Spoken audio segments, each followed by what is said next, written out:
అర్థం చేసుకుంటారనేసి నేను మీ సంఘం మల్లీశ్వరి భరత్.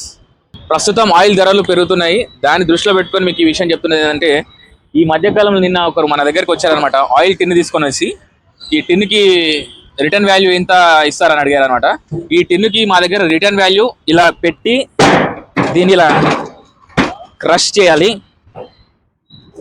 ఎందుకు ఇంత గట్టిగా చెప్పడం జరుగుతుందంటే, ఇది కనుక క్రష్ చేయలేదనుకో ఇది రీఫిల్ అవుతుంది. మళ్ళీ మీకు 30 రూపాయలు వస్తాయి కదా అనేసి మళ్ళీ ఇది అమ్మే ప్రయత్నం మాత్రం చేయకండి దయచేసి. ఎందుకంటే దీనివల్ల జెన్యున్గా బిజినెస్ చేసేవాళ్ళు, జెన్యున్గా మీకు ఆయిల్ ఇవ్వాలనుకునే వాళ్ళు, జెన్యున్గా అవుట్లెట్ని రన్ చేయాలనుకునే వాళ్ళకు నష్టం జరుగుతుంది.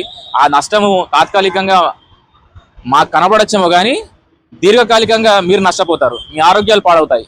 ఇది రీఫిల్ చేయడం వల్ల ఏమైపోతుందంటే, ఇలాంటి డబ్బాలు మీకు ఏదో 30 రూపాయలు వస్తున్నాయి కదా అని కకృతి పడి అమ్మకండి.